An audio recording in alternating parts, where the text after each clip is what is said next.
Howdy, so I got the chance to finally play Don't Stop Girlypop. This is one of those fast FPS style games, sort of like a Doom style is what this is, but it does it in its own unique way. The game is very colorful, there's a lot of pink going on, and the game does base itself on momentum. Like, you have to keep moving. The faster you move, the easier life is going to be, the easier it is to attack and shoot down enemies and get health and kind of proceed to the next area. So it's also in a way kind of like a Ghost Runner. So if you take Ghost Runner and Doom and add some sparkle and flare, that's kind of what this game is. As you play through the game, you're constantly moving forward. You come across doors you have to open. You get abilities to kind of swing across or go across walls. You get multiple weapons that you can switch between as well.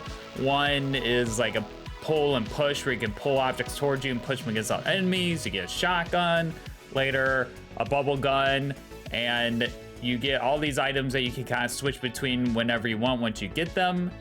And as far as traversal goes, besides being able to swing across and go across walls, you can jump on these like little trampolines that kind of shoot you upward, and you can like laser focus on certain enemies to kind of attack them. And you're basically going through emotions. A lot of the environment is kind of inside. It's like clean sort of walls, but then color will appear when you're shooting enemies, or the enemies themselves have different colors. So it all takes place kind of inside one building. At least that's a feeling I get. And you're basically just going from one area to the next. Every once in a while, you'll come across these little consoles that give you a little bit of backstory. So for these phone calls, it would be a video call on this old school looking phone. It seems like the way it was recorded, this person, whoever acted this part, was recording it from like their house and their computer setup. That's the vibe I got. So they recorded at home, it looked like, to me at least, and they just kind of sat on the computer, recorded it.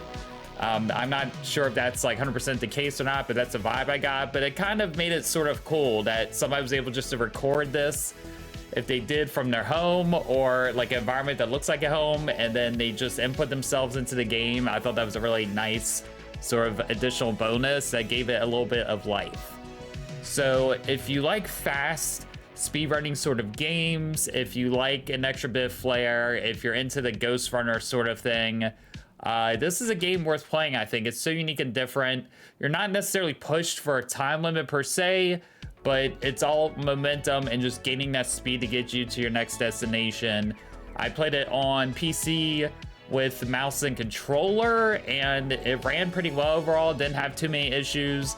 There's a few boss fights you'll run into in between, and you just gotta hop and move around. You gotta constantly be moving. So one of the extra bonuses of this game as well is the music. Like, music kind of plays an important part, and you have this cool audio track that goes along with you playing, and that kind of helps engage you in the rhythm, and it helps keep you going and just keeps the flow of the game going. So if you're interested in this sort of experience where it's a Doom and a Ghost Runner, a little bit flair, some music, some pop, check this one out. It's a fun, unique, interesting game. I've never played anything quite like it before, and I think it's well worth checking out.